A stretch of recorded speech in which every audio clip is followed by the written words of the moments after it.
Queridos, boa noite a todos, Pai seja convosco. Antes de fazer menção ao texto sagrado,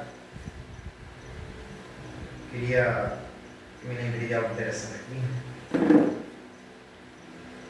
que é um pedido que eu gostaria de fazer para a igreja,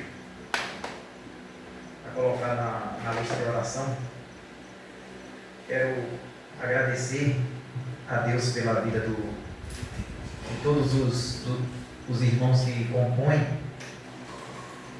o Ministério de Música, e todos os domingos, chovendo ou não chovendo, estão aqui celebrando a Cristo com cânticos congregacionais. Peço aos irmãos que orem para que o Senhor Jesus envie mais músicos para a igreja. Porque já pensou se esses 3 irmãos aí, todo mundo adoecer na mesma época? Aí vai ficar muito desfalcado nossos cultos. E os irmãos, quando orarem, lembrem desse detalhe. Jesus disse que quando estiver faltando o obreiro, ore para que o Pai envie para a seara. Porque a seara é grande, mas pouco são os trabalhadores. Então eu faço esse pedido humildemente para que os irmãos orem, enfatizem essa oração. Nós precisamos de mais músicos na igreja para a glória de Deus. Meus irmãos, vamos dar continuidade à série de exposições nas parábolas de Jesus. Abra comigo aí no Evangelho segundo escreveu Mateus, no capítulo 13. Enquanto os irmãos procuram, eu queria pedir, por gentileza, a alguns irmãos para me conseguir um copo com água, porque daqui a pouco a voz vai faltar, a garganta vai secar e a voz vai faltar.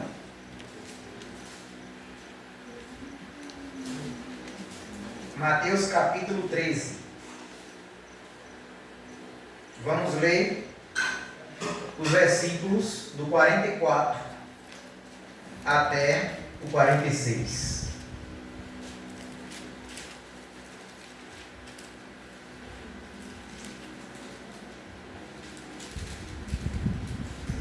São 2 parábolas bem pequenininhas que eu vou mencionar as 2 de vez.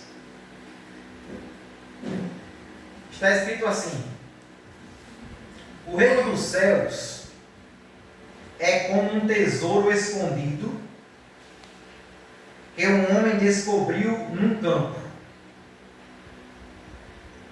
Em seu entusiasmo, ele o escondeu novamente, vendeu tudo o que tinha e com o dinheiro da venda comprou aquele campo.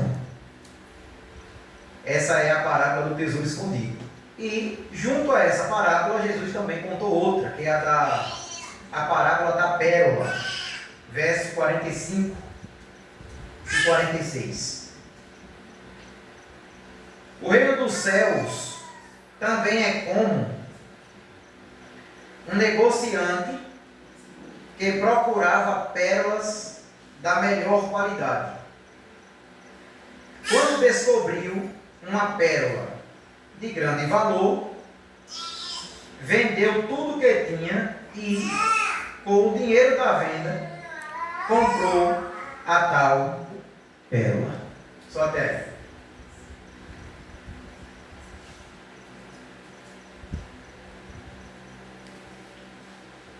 Meus irmãos, essas 2 parábolas foi mencionada na leitura, aparecem no contexto em que Jesus está ensinando sobre a natureza do reino de Deus, e ele usa figuras simples do cotidiano de sua época. Depois de falar que nem todos recebem a palavra na parábola do semeador, depois de falar que justos e injustos coexistirão até o juízo final, na parábola do joio e do trigo, e que o reino de Deus começa pequeno, mas cresce poderosamente nas parábolas do grão de mostarda e do fermento, Jesus agora ele muda o foco. E não fala mais do crescimento do seu reino. Agora, ele vai tratar do valor incomparável do reino de Deus. Agora, a ênfase de Jesus deixa de ser como o seu reino cresce e passa a ser o quanto o seu reino vale. Essas duas pequenas parábolas, nós vamos trabalhar elas bem devagarzinho. Essas duas pequenas parábolas mostram que o reino de Deus não é apenas verdadeiro, ele é infinitamente valioso. Muitas pessoas ouviam Jesus naquela época. As multidões o acompanhavam para ouvi-lo. Mas nem todas percebiam quem ele realmente era. Alguns viam apenas o mestre. E Jesus ele era um grande mestre, de fato. Outros, pela graça de Deus, conheciam o tesouro do Evangelho através dos ensinos de Jesus. Pois bem, as parábolas do tesouro escondido e da pérola de grande valor nos ensina que quando alguém compreende quem é Cristo, quando alguém entende de fato quem é Jesus e o que ele representa, quando alguém consegue ter a clareza da grandeza do seu reino, o sentimento natural é de alegria, é de rendição, a pessoa se rende a Cristo, e de prioridade absoluta a Cristo Jesus. E qualquer renúncia que a pessoa venha fazer se torna pequena diante do ganho eterno que a pessoa conseguiu vislumbrar. O reino de Deus, meus irmãos, não é algo que se acrescenta à sua vida, à nossa vida. Ele se torna o centro da vida cristã.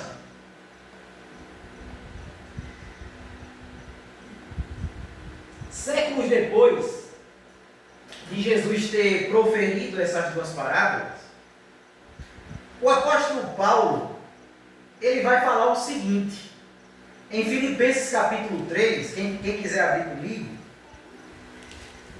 ele vai falar o seguinte sobre essa temática. Filipenses capítulo 3, veja o que Paulo fala. Capítulo 3 de Filipenses, versículos 7 e 8. Paulo diz o seguinte: pensava que essas coisas eram valiosas, mas agora as considero insignificantes por causa de Cristo.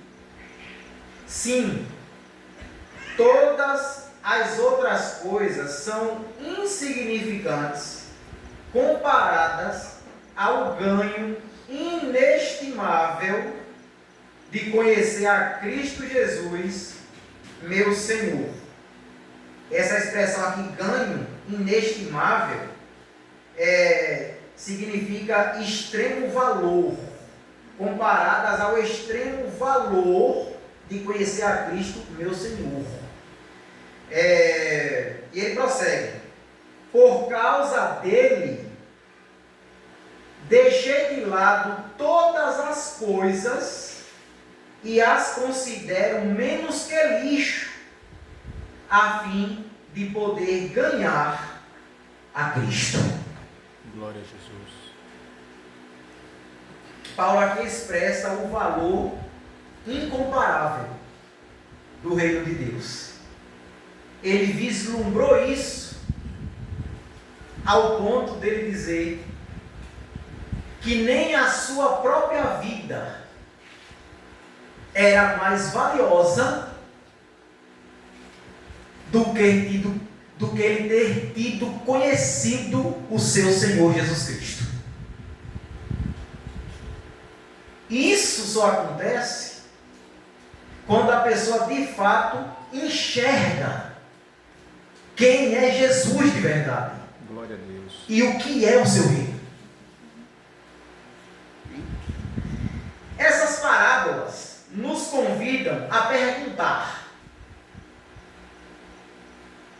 nós realmente entendemos o valor do reino de Deus? Isso é uma pergunta retórica, não precisa responder.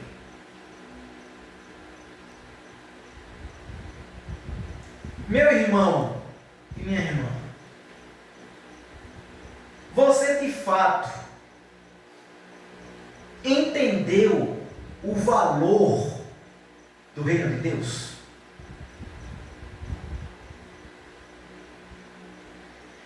Pois bem, vamos para o texto, verso 44. No versículo 44, na parte A do versículo, a Bíblia diz que o reino dos céus é semelhante a um tesouro oculto no campo. Essa é a primeira parte do versículo. Vamos trabalhar isso. No mundo antigo, era comum esconder riquezas nos campos para protegê-las. Em especial na época de Jesus, era comum isso. Na parábola, um homem encontra esse tesouro inesperadamente. Ele vai lá no campo e de repente encontra um tesouro que estava lá escondido. Isso ilustra uma verdade central do Evangelho. A salvação não começa com a iniciativa de Deus e não do homem. Esse homem que encontra esse tesouro escondido do nada, de forma inesperada, revela que a salvação é uma obra que se inicia por Deus e não pelo homem. Mas como assim? O ser humano, meus irmãos, ele não encontra Deus por si mesmo. Se isso fosse verdade, a Bíblia entraria em contradição. A Bíblia diz em Romanos capítulo 3, versículo 11, o seguinte: não há quem busque a Deus. Não há quem busque a Deus. Quando alguém encontra o tesouro do Evangelho, é porque Deus o revelou. Deus quis revelar para aquela pessoa. O texto diz que o tesouro estava escondido no campo. Foi Deus que colocou o tesouro lá. Deus colocou o tesouro lá para que aquele homem encontrasse. Então a iniciativa veio de Deus e não do homem. E por que, irmãos? E por que a iniciativa da salvação é de Deus e não do homem?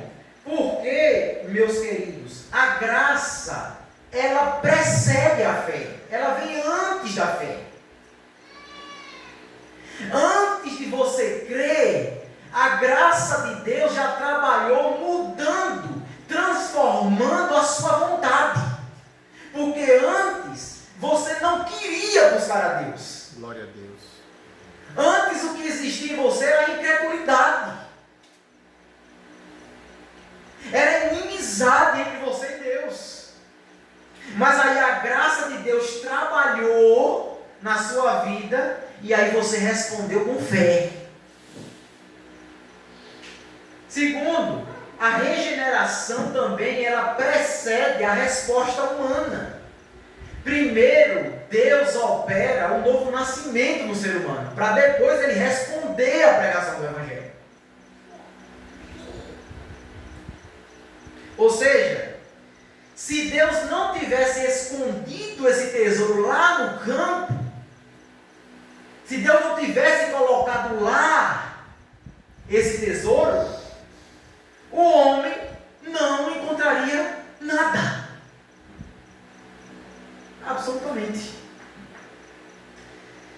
Como disse Jesus em João 6, verso 44. Jesus disse o seguinte: ninguém pode vir a mim se o Pai não o trouxer.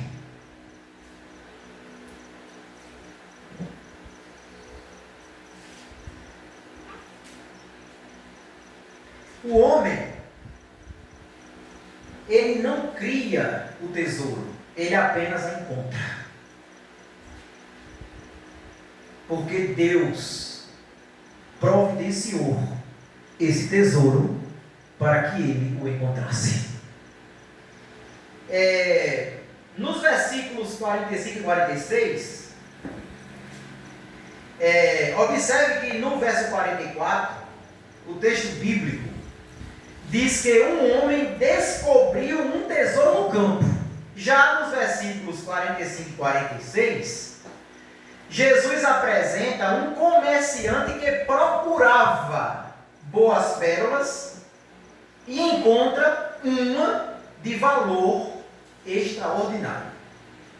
Então, na primeira parábola, o homem do nada descobriu. Já na segunda, o homem estava procurando. Essa aí as duas expressões de Jesus nas duas parábolas.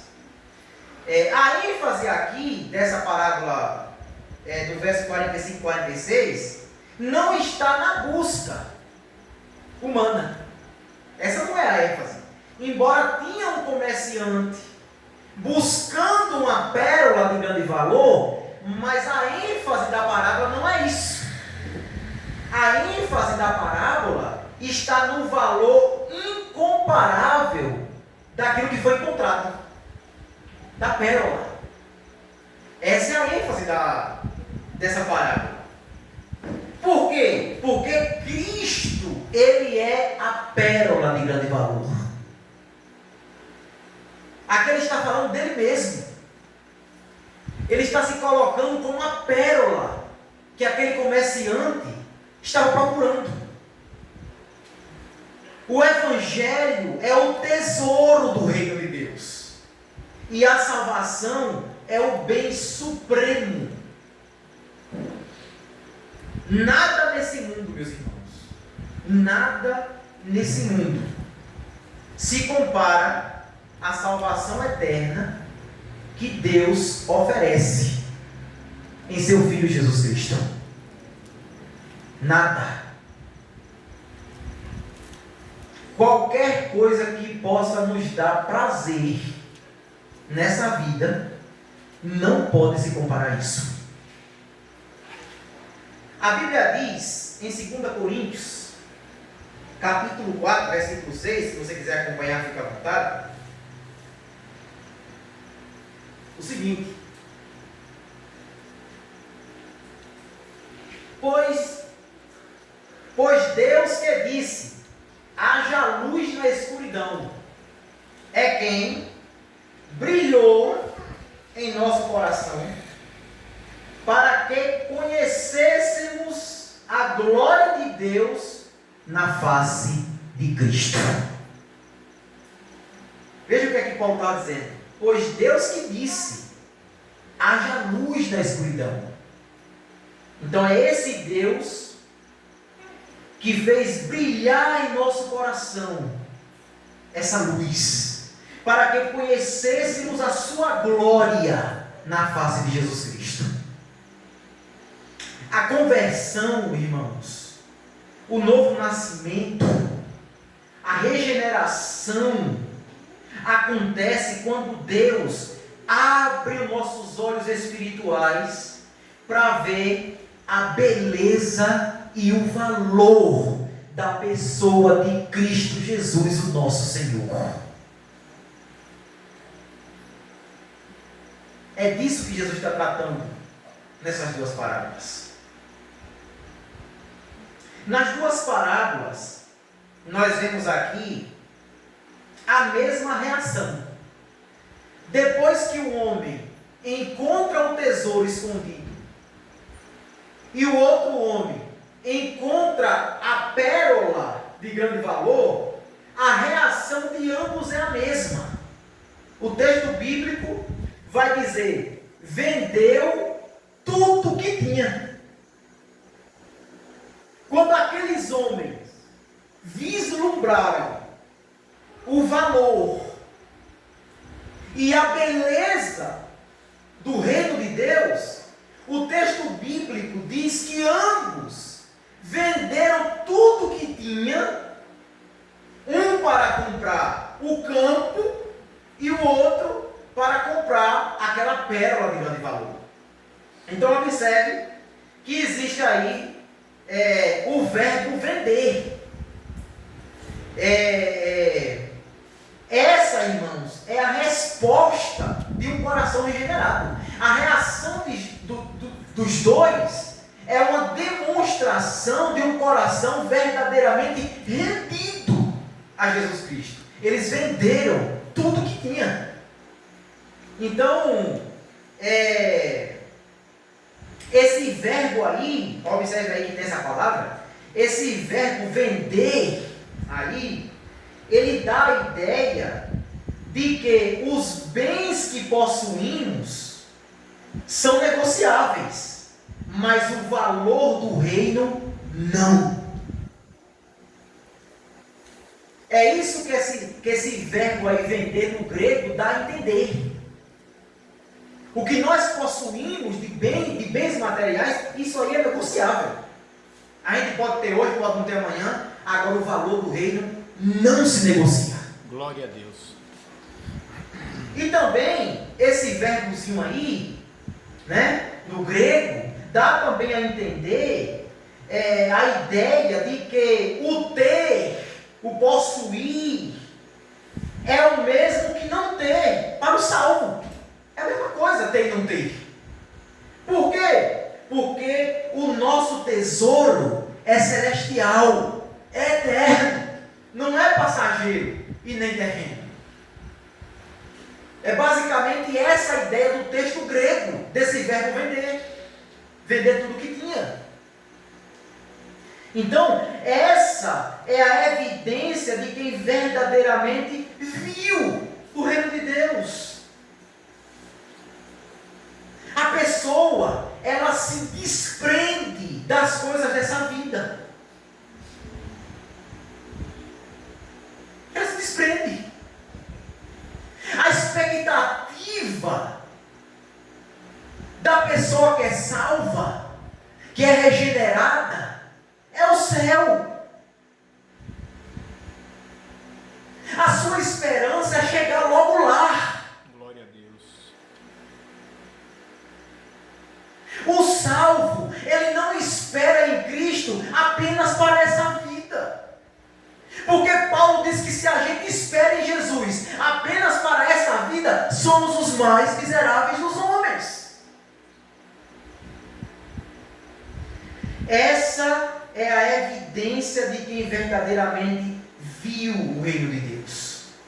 Quando Deus muda o coração do homem, meus irmãos, quando Deus tira o coração de pedra e coloca o coração de carne com a lei escrita. O mundo, para essa pessoa, perde o brilho. E Cristo se torna o seu maior tesouro. Isso é conversão genuína. Isso é novo nascimento verdadeiro.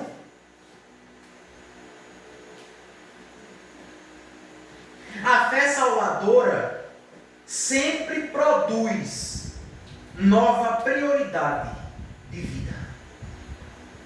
Em Mateus 6,33, Jesus Cristo disse, todo mundo conhece esse texto: busquem em primeiro lugar o reino de Deus e a sua justiça, e todas essas coisas vos serão acrescentadas. Todas essas coisas, os irmãos, é só ver o contexto. Jesus está dizendo que as nossas necessidades básicas é Ele quem providencia. E às vezes nós caímos na besteira de achar que tudo que nós conquistamos, né, o nosso pão de cada dia, o nosso conforto, o nosso bem-estar, a gente às vezes tira Jesus disso e acha que isso é mérito exclusivamente nosso. Não é não, irmão. É Deus que está providenciando. Deus está te dando meios. Deus está te dando saúde, inteligência para que você tenha. Então, quando Jesus disse, busque primeiro o meu reino e a minha justiça, Ele está dizendo, essas coisas que vocês precisam para sobreviver, eu providencio. Ele está dizendo, eu providencio. Eu cuido dos meus, nos mínimos detalhes. Viu? Ele disse que nenhuma ovelha escapará da minha mão. Nenhuma. Sabe o que ele disse mais? Jesus disse, assim como uma galinha coloca os pintinhos debaixo das suas asas para proteger dos predadores, do frio e de tudo, é assim que eu cuido do meu povo. Glória a Deus. Então busque o meu reino, priorize o meu reino, deixe de achar que você vai viver a parte de Jesus, que não vai. Jesus disse, sem mim nada podeis fazer. Nada. Meus irmãos, não podemos abraçar a Cristo sem abandonar os ídolos do coração e colocar as coisas dessa vida em segundo plano. Não funciona. Não dá. A sua prioridade ou é Jesus e o seu reino, ou é as coisas dessa vida. Não tem como priorizar duas coisas. É impossível. Outra questão aqui é que essas parábolas, elas descrevem o que acontece quando alguém realmente entende o Evangelho. O que acontece com a pessoa quando ela entende o Evangelho? Quando ela enxerga o valor do reino. E a fé salvadora leva o crente a descansar em Jesus. Quando a pessoa enxerga o valor do Evangelho, o valor do reino de Deus, quando a pessoa enxerga a grandeza de Cristo, a sua infinitude, a sua excelsitude, ela descansa nele. Ela tem Cristo como seu contentamento. Deus é o nosso contentamento. Ele é o nosso descanso. Ele é o nosso refúgio. É a nossa fortaleza. É o nosso socorro bem presente na hora da tristeza e da angústia. Quando nós estamos angustiados e ninguém sabe, com o coração destruído, partido, sangrando, Ele é o nosso refúgio. Glória a Deus. Ele é o nosso consolo. É Ele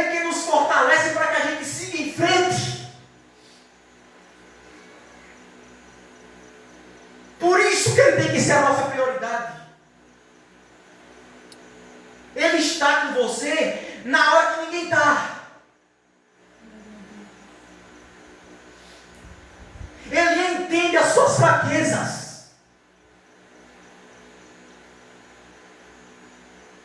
Ele sabe que você não é um super-homem nem uma mulher maravilha na fé. Ele sabe disso. Glória a Deus. Quando ele te chamou, ele já sabia.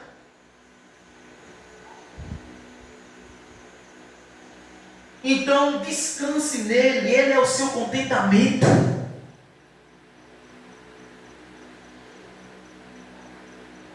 Outra coisa que acontece quando uma pessoa enxerga o valor do reino, ela desiste de si mesmo para viver para Cristo.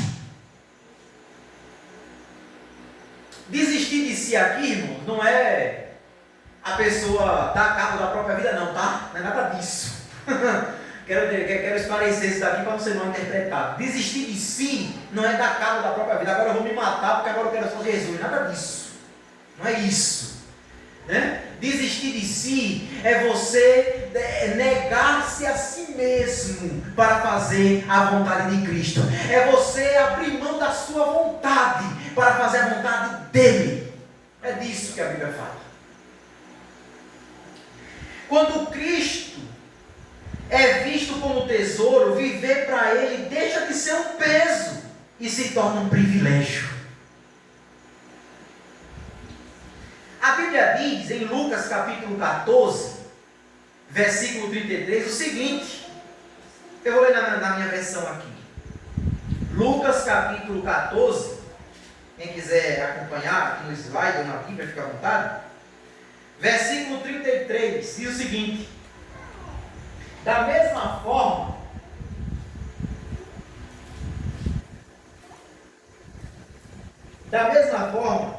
ninguém pode se tornar meu discípulo sem abrir mão de tudo que possui.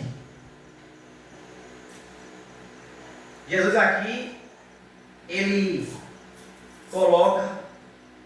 fecha a questão. Aqui ele é claro. Ele vai dizer o seguinte, aqui é o seguinte, Jesus, vocês querem me seguir? É o seguinte, para ser meu discípulo tem uma regra e ninguém muda. Você vai ou me priorizar, ou vai priorizar as coisas dessa vida. As duas coisas não dá. Pronto, Jesus aqui ele fecha a questão.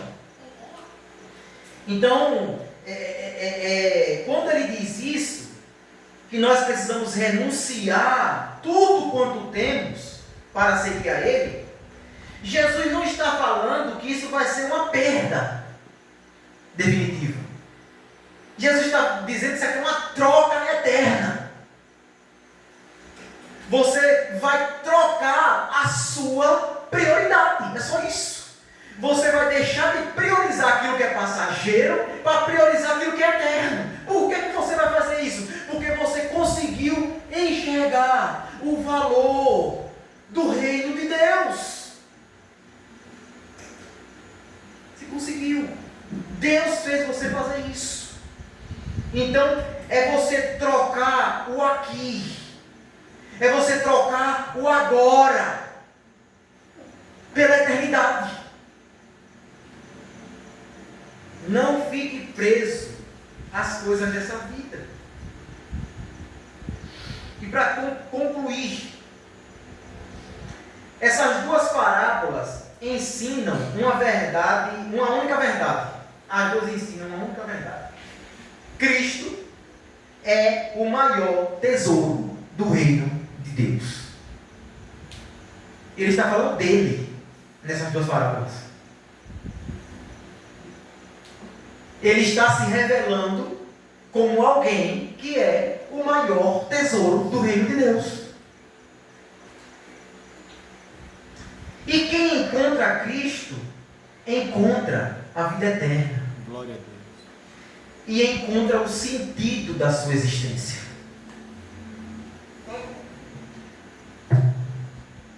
A diferença, meus irmãos, entre um crente nominal, um crente só no nome, e um verdadeiro discípulo de Cristo está aqui. o valor que Cristo tem em seu coração. É isso que vai diferenciar. E onde está o seu tesouro?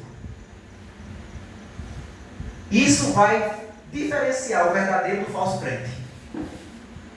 Qual é o valor de Cristo em seu coração e aonde está o seu tesouro?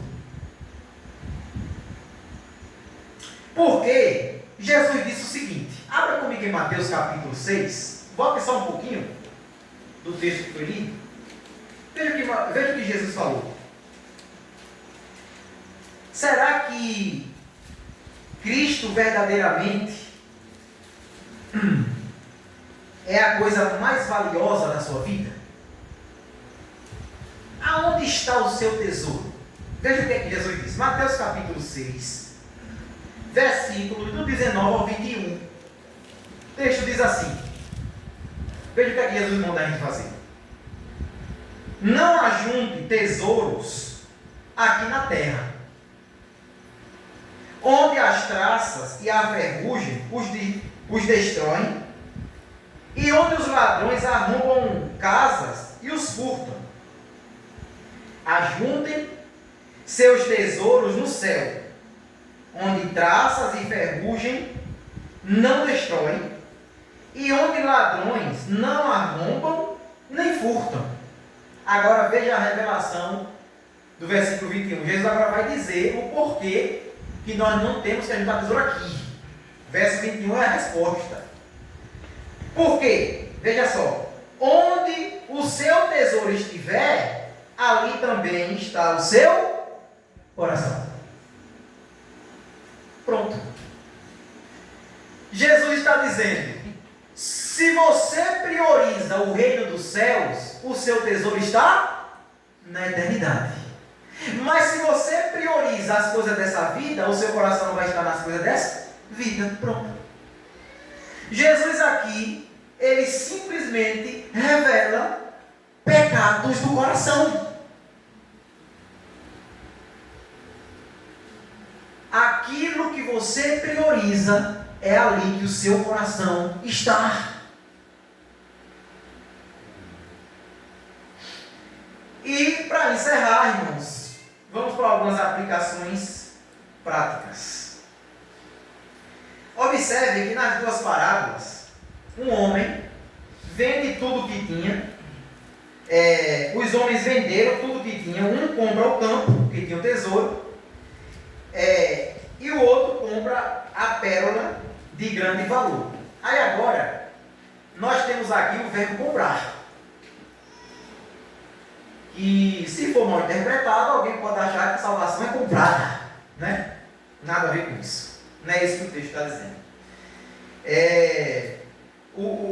Esse verbo comprar aqui, no grego, ele aponta, e aqui vem as aplicações práticas para a nossa vida, ele aponta para a ideia de assumir compromisso total com o reino de Deus.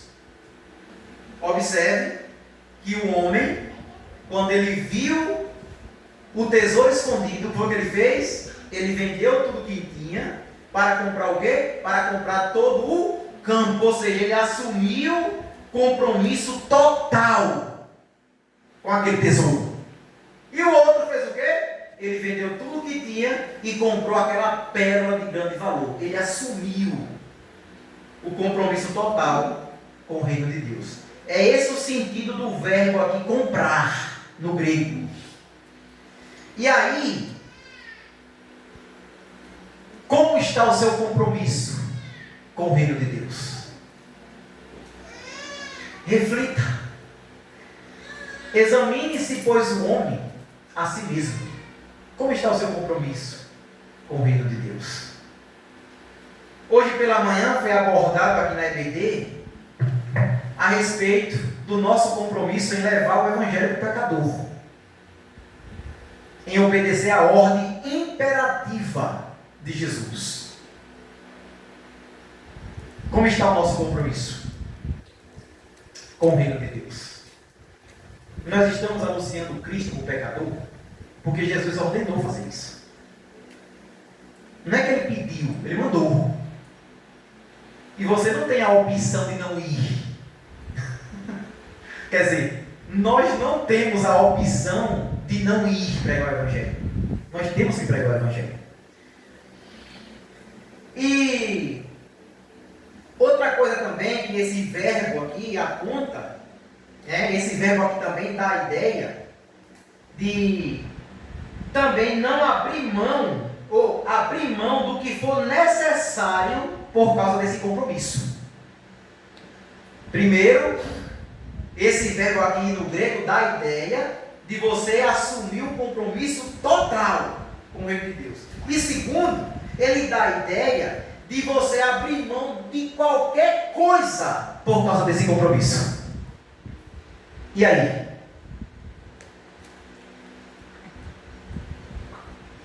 Será que nós estamos abrindo mão por causa do reino? É verdade isso? Isso aqui é uma aplicação prática para você refletir. É verdade? E por fim também, esse verbo comprar aqui também no grego, ele dá a ideia de priorizar o reino de Deus acima de tudo.